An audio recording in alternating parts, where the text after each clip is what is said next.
Eu acho que dispensa apresentações para a grande maioria das pessoas aqui, ou você quiser se apresentar para quem não conhece. E vocês vão ganhar um papelzinho de sorteio, a gente está sorteando um brinde depois de cada mesa. E eu acho que é mais ou menos isso. Deixa a palavra com você. E boa palestra. Obrigada, gente. Obrigado, querida. Obrigado, gente, por estar aqui, por comparecer, para aparecer aqui para esse bate-papo com a Kindle, com a Amazon. Eu sou um dos autores que incentiva muito quem está começando e quem já publica há um tempo, inclusive, a soltar material novo pelo Kindle, por essa plataforma, porque as pessoas amam ler histórias e quem gosta de escrever gosta de seduzir o leitor, né? E enredar o leitor. E eu sou um autor que começou publicando terror e fantasia numa época em que as editoras não davam uma abertura para você colocar esse material com facilidade. Era muito difícil você conseguir um primeiro interesse, qualquer interesse de qualquer editora, lá atrás, em 99. Na real, o primeiro livro que eu escrevi foi em 98, O Senhor da Chuva. E aí o segundo livro que eu escrevi foi o 7. Meu livro se tornou mais emblemático, mais famoso, dos 7 vampiros do Rio Douro, que vêm para o Brasil, são encontrados numa caravela naufragada no litoral brasileiro. Dentro de uma caixa de prata tinham lá 7 corpos ressecados. E como toda boa história de terror, tem os seus clichês, tem um momento em que estão serrando a caixa de prata, está lá 1000 avisos para não abrir, mas histórias de terror é sempre assim, né? As pessoas vão lá e fazem tudo que não tem que fazer. Uma das estudantes de história, que estava ali próxima, bate a mão numa farpa de metal e uma gotinha de sangue desce até um dos corpos. Vampiro, sangue, pronto. Está armado o circo, né? E a história viralizou. E eu comecei assim como as editoras queriam publicar o 7, não queriam. Eu mandei para diversas editoras por carta, comprava selo. Existia uma coisa que antigamente era selo, você botava umas coisinhas assim, mandava, o correio levava, era lindo. Aí depois eu ficava esperando a resposta, tipo 6 meses, negócio de e-mail. Você vê se o editor viu, se está lá com 2 azulzinhos no WhatsApp, você não sabia. Você ficava lá torcendo para alguém ler o seu original. E eu tinha certeza que o livro, os 7, esses 7 vampiros portugueses, iam arrebentar. E escritor tem que ter um pouco dessa audácia, né? Porque uma história de 7 vampiros portugueses muito facilmente podia parecer como assim, uma piada, né? De pronta, né? Aqui no Brasil, né? Tipo, 7 vampiros portugueses entraram num bar e aí começaram. Tipo, e eu escrevi um livro de terror assim. E quando eu levei para os livreiros, depois que as editoras não publicaram, eu tive que ir numa gráfica. E nessa gráfica eu mandei rodar 1000 livros. E naquele tempo rodar 1000 livros era um bom dinheiro, que eu não tinha. Só consegui o dinheiro porque eu fui demitido, essa história é famosa já, a maioria dos meus leitores conhece. Eu comecei a juntar grana, mês por mês, para pagar lá a impressão dos 1000 livros. E combinei com a minha esposa, olha, eu vou guardar todo mês um pouquinho e tal, daqui 7 anos eu publico o livro 7, tudo 7 na minha vida.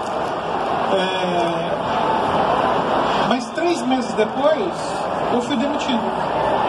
Eu estava casado, já, tinha minha primeira filha, Júlia, que hoje tem 22 anos, olha só, e morava no fundo da casa da minha mãe. E todo mundo falou, não, vai pegar a grana do fundo de garantia e vai lá comprar, dar entrada no apartamento e tal. Eu falei, não, eu vou publicar meu livro. E aí, fui pra gráfica, levei o meu fundo de garantia inteirinho. O orçamento da gráfica era tipo hoje, 14 mil e alguma coisa. E veio de fundo de garantia tudo 14 mil alguma coisa mais 200 reais. Voltei com 200 reais no bolso, desempregado, com a filha para criar, morando no fundo da casa da minha mãe e com diacho do livro de 7 vampiros portugueses para vender. Mas era o que eu queria. Eu queria contar histórias. E as editoras diziam que os leitores brasileiros não gostavam de ler terror nacional escrito por autores nacionais. Aquilo me deixou doido. Parece que só acendeu mais essa vontade de falar, não importa se o escritor é da Groenlândia, se é do Nepal, se é de Tóquio, se a história for bem contada, as pessoas leem a história. É sobre isso que nós vamos conversar hoje. Como enredar os leitores. Quem aqui gosta de escrever também? Quem é escritor? Uau! Estão no lugar certo. A palestra é para vocês. E o papo é bem solto. Tem um outro microfone aí que está com a organização. Quem quiser perguntar, levanta a mão, manda ver. Só deixa eu encurtar aí como é que eu comecei, porque tem tudo a ver com Kindle. Porque naquela época eu precisei fazer todo esse esforço analógico, vamos dizer assim. Tinha que imprimir o livro em laser filme para levar para gráfica, para fazer chapas que rodavam o livro. E eu era um escritor, eu não queria entender dessa coisa do mercado editorial, de papel, que gramatura vai, que capa vai, quanto custou, quanto eu tenho que reter por cada livro que eu vender para reimprimir o livro. Eu só sabia que eu tinha investido todo o meu dinheiro naquilo e eu queria conquistar o coração dos leitores e queria fazer uma carreira de contador de histórias. Queria ter leitores. E eu não sabia a fofura que vocês eram, os leitores. Porque eu não imaginava que eu teria fãs. Os leitores viram fãs, começam a acompanhar, quer saber quando sai o próximo livro, mas naquele tempo, diante de mim, era uma trilha que eu não imaginava, era fácil fraquejar. Porque na primeira semana, quando eu distribuo os livros, eles ficam em consignação na loja.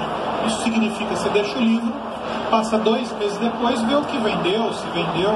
Eu sabia que era assim, mas eu fingia que não sabia. Aí eu falava para os gerentes das livrarias, mas você não vai comprar o livro agora? Não, vai ficar consignado. Se vender, eu acho que vai vender, bonita a capa e tal. Aí eu falava, então me ajuda, põe na vitrine. E aí eu consegui que o set fosse para vitrine de 20 lojas em São Paulo, Osasco, São Paulo. E na primeira semana, eu liguei para as livrarias e não vendeu nada. Na segunda semana, eu liguei para as livrarias e não tinha vendido nada. Na terceira segunda-feira, eu já estava pensando de que ponte de São Paulo que eu ia pular para acabar com aquele sofrimento que não ia vender, deu tudo errado. Mas segunda-feira de manhã, horário comercial, uma coisa que eu adoro, 8 horas da manhã, toco o telefone da minha casa. Alô, né? Aqui é da livraria tal, aí é da editora tal, né? Tinha um nome, você põe o nome de editora tal, para publicar, tirei ISBN e tal. E aí, falei, é o seguinte, você deixou 7 livros aqui, ó, tá vendo o número 7? Não? 7 livros aqui e vendeu 5, eu não quero ficar sem, as pessoas começaram a procurar. Você pode trazer mais livros hoje? Eu queria aumentar, ao invés de 7, traz 15. Eu falei, claro, né? Levo agora. E, gente, era telefone, não era celular, era telefone analógico, tinha gancho, discar, sabe, aquela coisa. Bom, alguns de vocês já fizeram isso, já viram, outros nem sabem o que é. E aí eu botei o telefone no gancho e tocou o telefone de novo. Na hora que eu pus no gancho, alô? Oi, é da editora tal? Olha, é o seguinte, você deixou aqui 7 livros, eles que queriam esse número, é um número, sei lá, genérico, né? Para autor independente, nacional, não tinha editora, não tinha nada. Era só uma capa preta, incrível, meia cara de vampiro e uma história de vampiros. Ele falou, eu vendi 6 livros, só tem um. E uma moça disse que vem buscar na hora do almoço. Você pode vir antes da hora do almoço, porque eu não quero ficar sem o seu livro na minha loja. E vamos aumentar, você pode trazer 20 livros? Eu falei, posso, claro. Desliguei, aí não tocou o telefone de novo. E fui felizão levar aqueles 35 livros, né? Tipo, tinha vendido, que legal. Aí eles pagaram os que tinham vendido, não sei o quê. Eu falei, uau! Vai começar a funcionar. E quando eu voltei para casa, olha só que legal, minha esposa tinha anotado mais 3 pedidos, né? Aí no outro dia de manhã eu já saí com 3 pedidos feitos e a coisa começou a girar. Mas eu precisei acreditar muito, porque momentos para desistir tiveram diversos na carreira de autor. Logo depois que eu lancei o 7, ele começou a ser falado, uma editora grande falou: eu quero publicar o seu livro. Eu fiquei felicíssimo, eu falei: pronto, acabou todo o meu sofrimento, não preciso mais, só vou sentar e escrever histórias para os meus leitores, que chique. Agora eu tinha leitores, porque antes de lançar, na total escuridão, sem saber o que ia acontecer, eu tinha 2 leitoras, a minha esposa e a minha irmã. E elas amavam tudo que eu escrevia. Por elas estava tudo publicado, né? E não dava, precisava comprovar, né, que os leitores iam adorar. Encurtando a história, essa editora pediu para eu ir até lá para fazer um contrato para eles publicarem o livro. E eu comemorei com a minha esposa, abri um champanhe, cidra cerezé, sei lá, que tinha R$200 de sobrar, e vamos lá, né? E ficar feliz e tal. E quando eu chego na editora, a editora, a moça, falou: olha, tá aqui o contrato, nós vamos publicar, queremos fazer, a gente vê muito potencial, mas a gente não publica livro longo assim. O 7 tinha 350 páginas. Se você cortar o livro na metade, se ele ficar com 120 páginas, a gente publica. Eu parei, eu falei: moça, obrigado. Sua editora é incrível, eu sei que o trabalho de vocês é maravilhoso, mas esse livro tem esse tamanho. Eu já estava escrevendo a continuação, o 7º, e todos os meus livros têm essa coisa de serem longos, a maioria, na verdade, né? Dartana tem 820 páginas, As Crônicas do Fim do Mundo 780. Então, como você faz a pessoa ficar maravilhada e louca pela sua história, da primeira até a última página? Já que vocês levantaram a mão e gostam de escrever, eu vou ensinar como fazer isso, vou explicar como fazer isso, e vocês perguntem as dificuldades que vocês têm.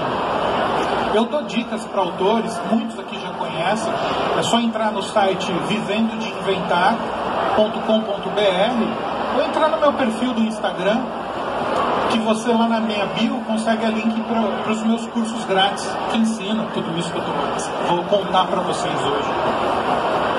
E a história do 7? A gente já fica intrigado, né? Você vê, eu já estou contando, você já não, será que deu certo? Né? Será que esse personagem conseguiu? Será que o André vendeu os livros? Fui vendendo. Eu saí daquela editora arrasada naquele dia. Para ser bem sincero, eu saí tão arrasado que quando eu cheguei no carro, eu chorei. Foi uma das poucas vezes na vida que eu parei assim e chorei. Eu achei que era agora, porque era uma editora muito bacana, muito. Eu falei: não, vou continuar vendendo desse jeito. E os livros estavam acabando. E eu, gestor, zero. Né? Tipo, quando acabasse o livro, como eu ia republicar o livro? Como eu vou fazer? Mas aí começou a história com a Novo Século, a primeira editora que me publicou, que abriu em Osasco, tinha uma livraria no shopping de Osasco e via aquele livro que não tinha editora vendendo pra caramba. E eles estavam abrindo uma editora. As energias se juntam, né? As pessoas falam que é sorte, né? A sorte aparece quando você está lá tentando, batendo. E aí, a Novo Século publicou o 7. 3 meses depois, a primeira entrevista que eu dei na minha vida, a primeira pessoa que me entrevistou foi o Jô Soares. E o 7 começou a vender de um jeito enlouquecedor. Enlouquecedor. Ele vendeu mais de 280 mil unidades, o livro 7. Que eu podia ter desistido. Se eu acreditasse que as pessoas dissessem para mim que os leitores não gostavam de histórias. As pessoas adoram histórias. O X da questão é como você conta a sua história. Literatura é um barato. Literatura é uma das artes mais soltas e quase que uma mãe de todas as outras artes. Porque antes da palavra ser escrita, ela era épica, era o contado. Uma história épica, primeiro ela era dita. Depois ela começou a ser escrita. Os épicos começaram a ser escritos também. Mas a raiz forte do épico era porque dizia que uma pessoa na sua tribo, ou na sua vila, ou na sua cidade, ou na sua nação, ou no seu mundo, ou na sua galáxia, estava lutando para salvar as pessoas ao redor. Estava lutando para se transformar e durante essa transformação salvar as pessoas. O clássico começo é assim. Então, se você retroceder nos primeiros vestígios do que nós temos de literatura escrita, você vai para o Gilgamesh, vai para Odisseia, vai para Homero, você vai encontrar esses heróis que eram deuses e semideuses, sempre eram assim, ligados ainda às energias de cima, superiores, mas estavam mudando a história. Mas o comecinho foi na beira da fogueira. No comecinho, uma pessoa da tribo, uma mulher coletora de frutos, estava pegando frutos na beira de um riacho, e quando ela mexe num arbusto, sai um urso.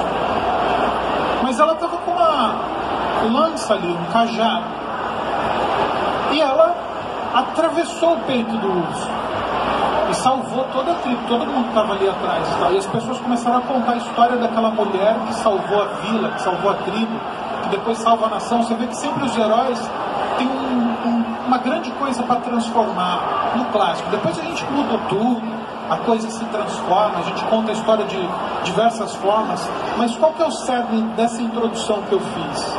É que em literatura é livre, você pode contar a história que você quiser. Você pode contar a história de 7 vampiros portugueses que são encontrados em uma caravela naufragada no litoral do Rio Grande do Sul. Pode. Você pode contar a história de 5 pessoas que estão querendo tirar a própria vida porque não suportam mais o remorso que está se comendo por dentro, mas existe uma chance, uma casa.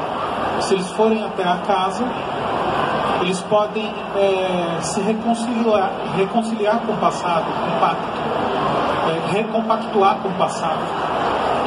Você pode contar histórias de HQs que na capa tem 2 meninos se beijando, pode? Isso não precisa ser censurado. Você conte coisas que atormentam o seu coração, e principalmente as histórias que são mais adoradas e devoradas, elas saem desse ponto que é a inspiração, e que a inspiração seja algo que te incomoda, que você observa que nós como humanos falhamos em resolver, em ajudar, em transformar o nosso mundo. A palavra transformação sempre estará presente nas histórias.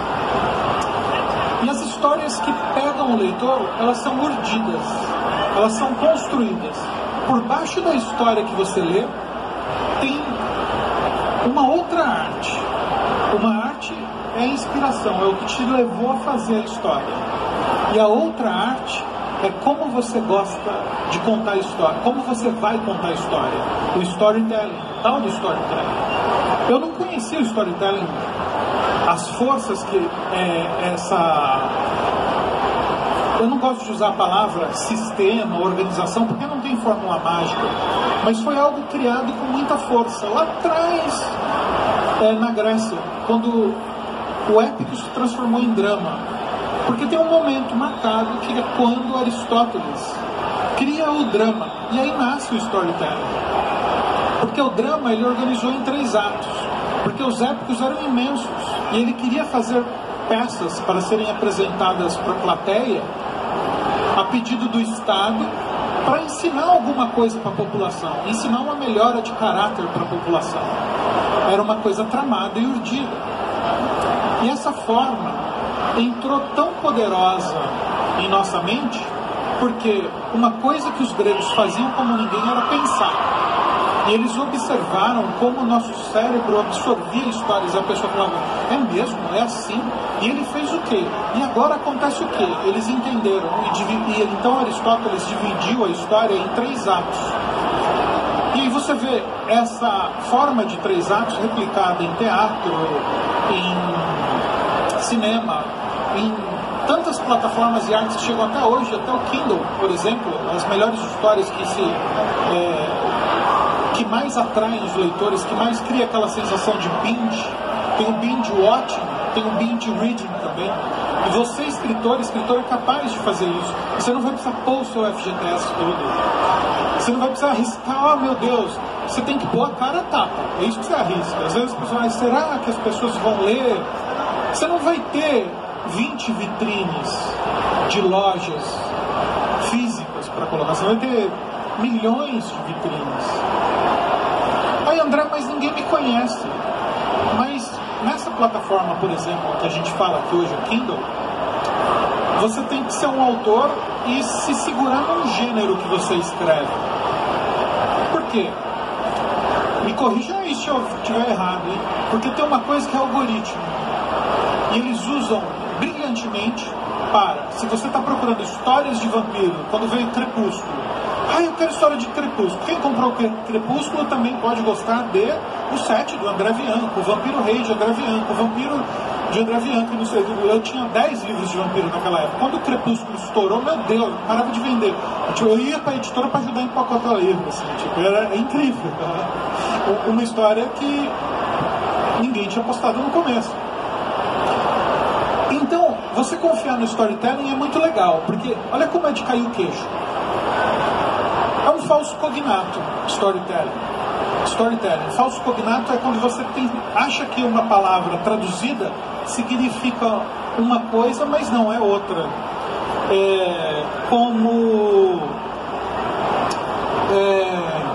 Enfim, em português, em inglês é eventually.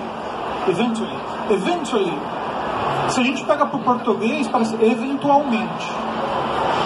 Mas no inglês, a expansão de eventually quer dizer finalmente. É um falso cognato. Storytelling é o que parece para a gente. Quando a gente olha para storytelling, história contada. Mas não é história contada assim como você está vendo. Story vem de store.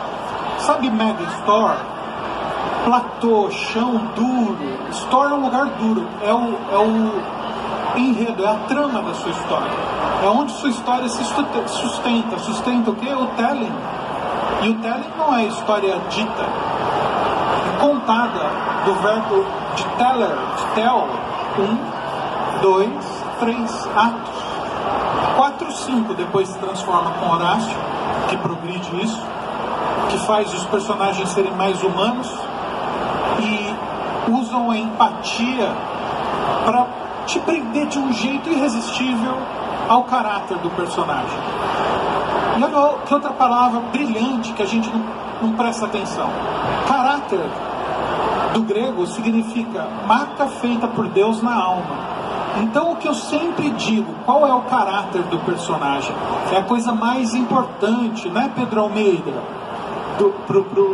Pro seu personagem, é ter um caráter, uma marca, que ele não reconhece, que nos leva para outro lugar. A gente fala mito.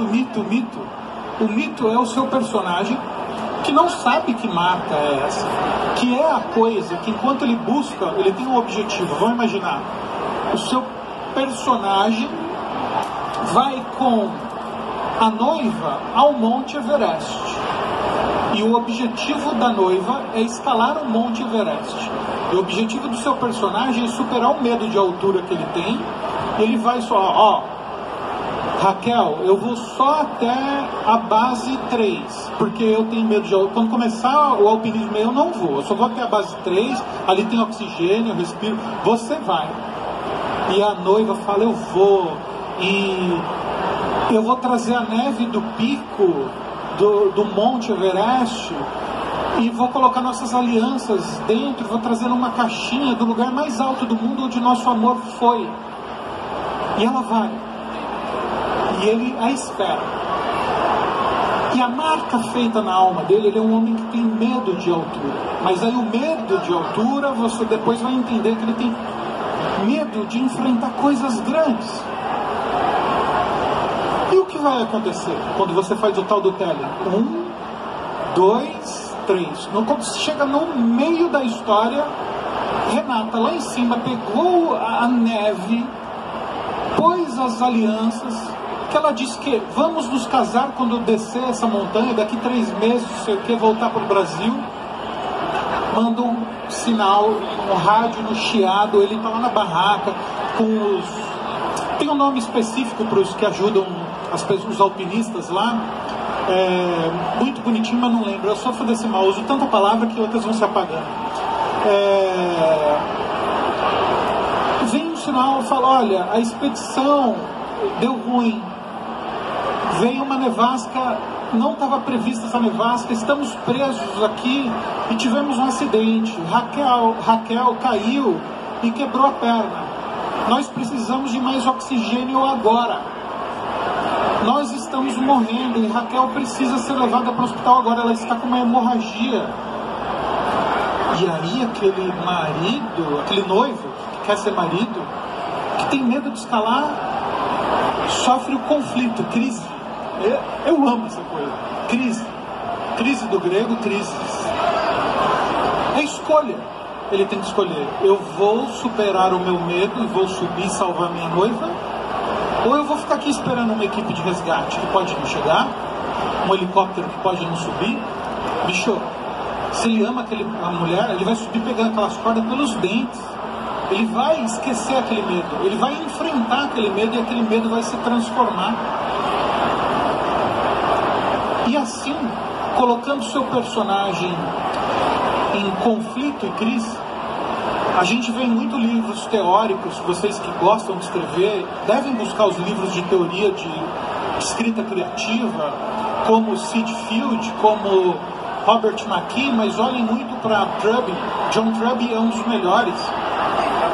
Eles sempre falam, a história tem que ter drama.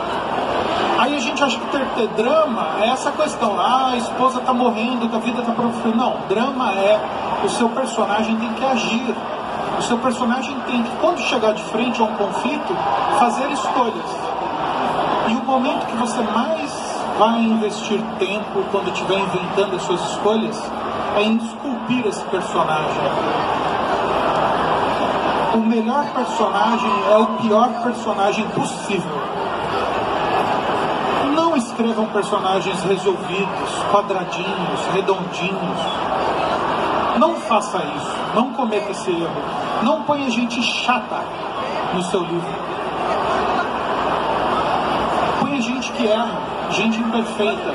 Porque os gregos cortaram dobrado para entender que a pessoa se ligava. Existe uma coisa nossa que é memória atávica. Não é bonito isso? Memória atávica. Mas que diacho é isso? A gente tem um jeito de receber histórias que você tem que confiar. Está gravado, é como se a gente tivesse um OS na nossa mente. É o que faz o nenenzinho sair da mãe e já procurar um mamilo e mamar. Está no OS, você precisa se alimentar. A minha primeira filha deu um trabalho com isso, e a minha esposa sofreu e não conseguia. Aí a segunda parecia com uma bezerra mamando assim.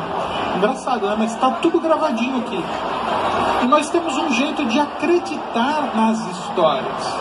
Então esse storytelling, essa forma clássica que você pode subverter, não existe escrever errado, não tem essa.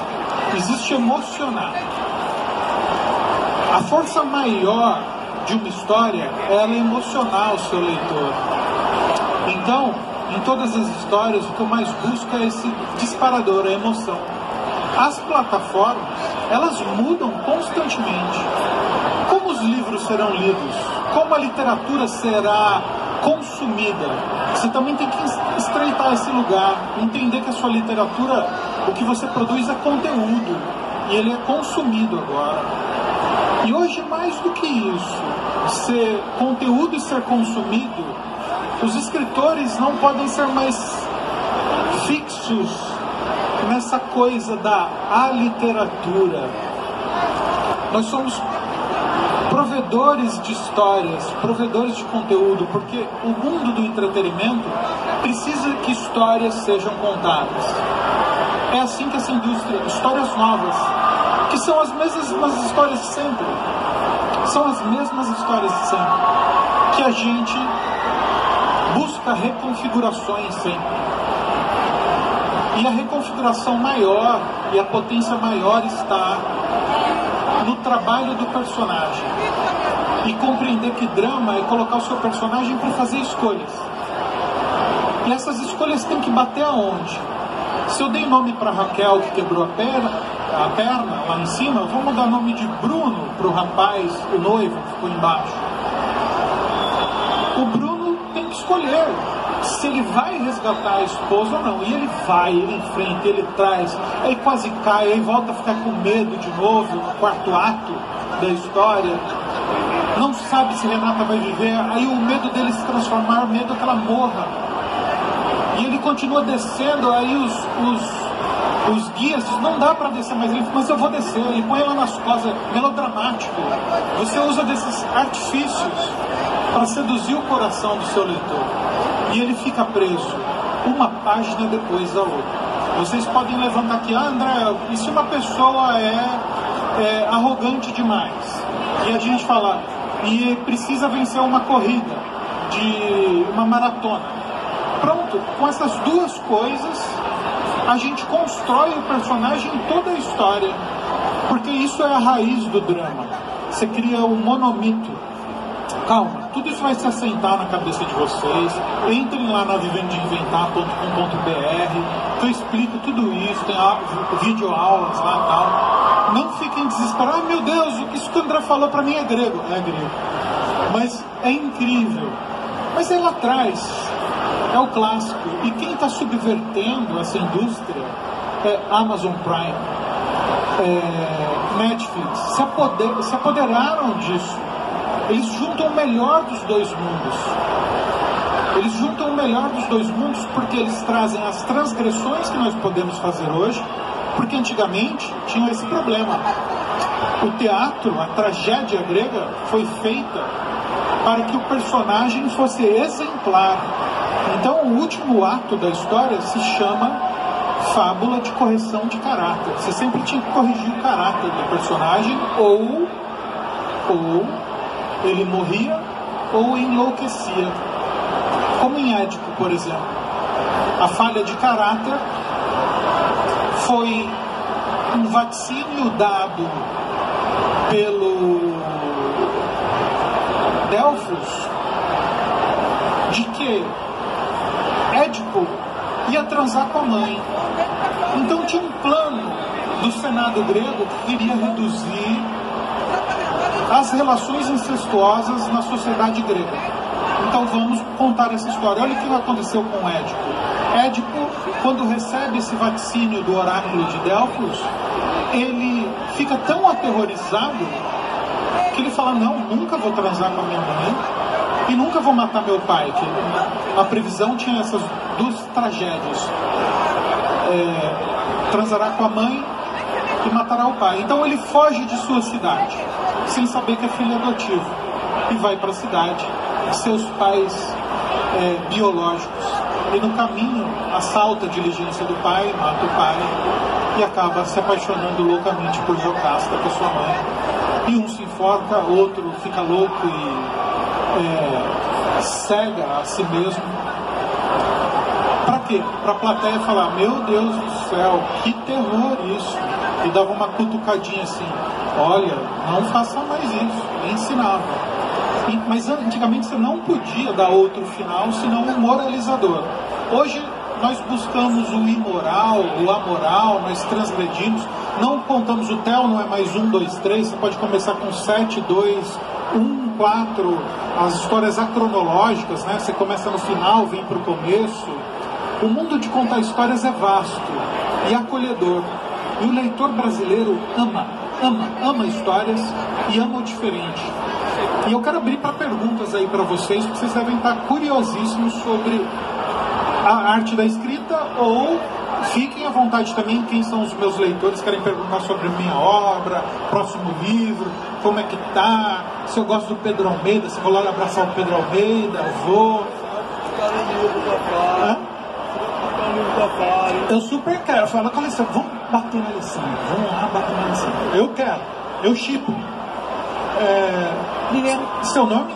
Meu nome é Isabela. Isabela, que vem em vários eventos. Diga, querida. Primeiramente, eu queria dizer que eu sou leitora fixa sua. E assim, eu comecei a escrever há pouco tempo, há 2 anos atrás, mas por você, eu conheço os livros da Battlefield. E a minha dúvida é que a gente tem que começar pelo personagem ou pelo enredo? Ou as duas coisas ao mesmo tempo? Ótimo. Isso dava pra gente ficar falando até amanhã, sem brincadeira aqui. Olha só, se você tiver na beira de um penhasco, debruçada já, caindo e segurando numa mão o seu personagem e na outra o seu enredo, a trama, solta o enredo e segura o personagem. As pessoas se apaixonam pelas pessoas. O enredo é um artifício. É incrível, ele é o disparador, né? E o 7 tem, o enredo é encontrar os 7 vampiros, abriu a caixa, deu ruim, caiu sangue, o vampiro inverno despertou, tinha 7 nomes. Aí eu usei uma regra do storytelling que eu não sabia. Depois eu fui aprender o que era isso. Mas é, por exemplo, uma das ferramentas do storytelling raiz, ticking clock, é o relógio correndo, é a contagem regressiva. O nosso amigo Bruno, que tem que tirar a esposa do topo do Everest, ele tem medo de altura, tem um ticking clock, tem um relógio correndo. Se ele não subir com oxigênio, todos morrem. E o 7, o meu leitor fica doido. Ai meu Deus, esse primeiro corpo que se regenerou, começou a nevar aqui nessa cidade, no litoral onde nunca nevou. E agora está tudo congelado e o vampiro se levanta e quando os soldados vêm com fuzil, com tudo, Bolsonaro não adianta, ele congela tudo. Congela todo mundo, congela quem censura livro HQ. E aí, o leitor sabia, na capa, na caixa de prata estava escrito mais 6 nomes abaixo do inverno. Estava lá, Acordador, Tempestade, Lobo, Espelho, Gentil e Sétimo. O leitor já sabe, lembra a memória atávica? Já tem, ele fala, tem mais 6. Se o primeiro fez isso, o próximo que faz? A Tempestade eu acho que eu sei o que é, Lobo eu sei o que é, mas Acordador, Gentil, Sétimo, Espelho, o que eles fazem? Eu quero saber. Aí você lê o próximo capítulo, enquanto isso seu personagem vai se transformando e as pessoas vão amando os seus personagens. E aí eu não sabia, como você falou, eu não fiquei no meu protagonista Tiago e Eliana, o casal, fazendo essa escultura, mas eu esculpi o caráter sem querer dos 7 vampiros.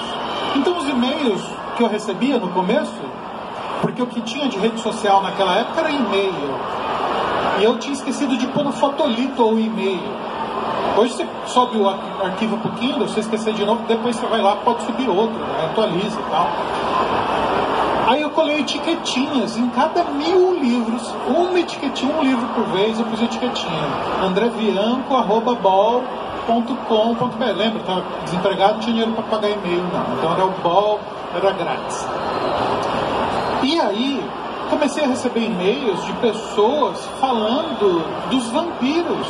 Ai, o inverno naquela hora e tal, e eu adoro o Acordador é incrível. Nossa, na hora que ele fez aquilo. Então, as pessoas falavam dos personagens. Eu não lembrava mais qual a trama é.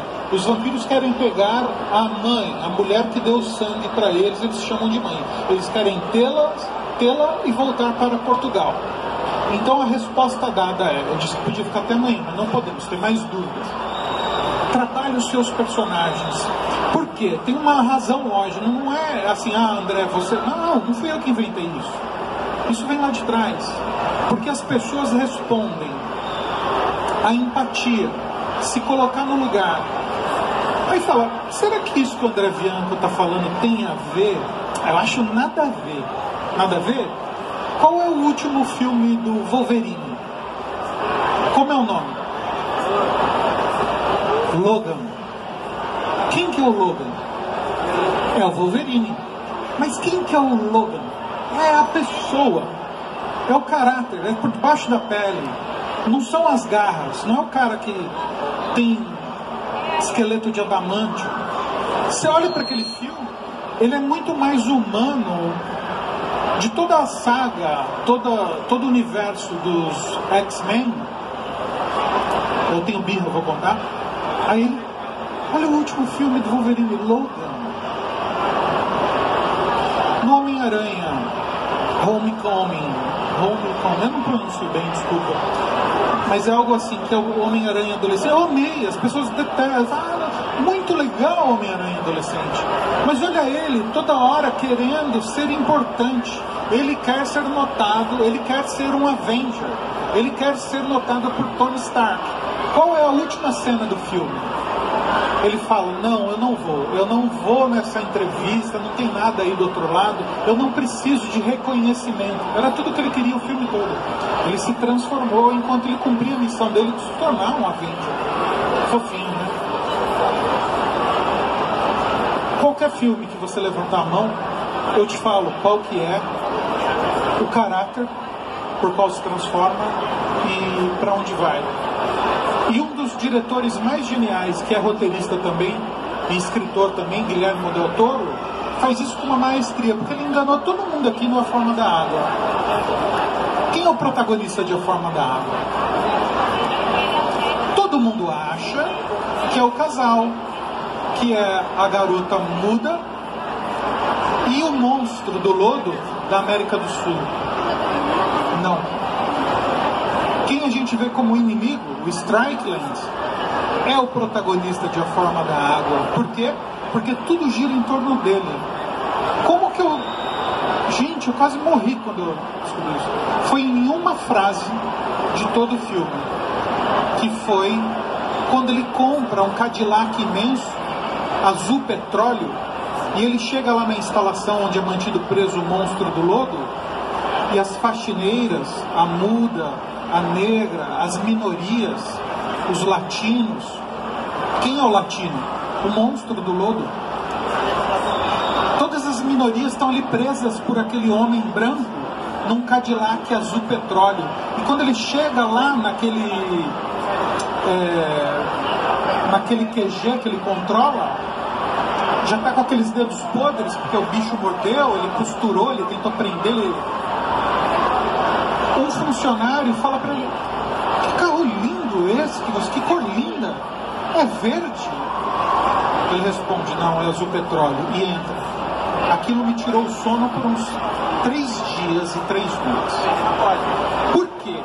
Porque em cinema, a literatura disso é livre, você faz o que você quiser. Em dramaturgia, cinema, teatro, série de TV, não tem uma fala grátis, porque tudo custa. Para gravar, ai, que cor linda, e dá um plano no Cadillac, dá um plano no Strickland.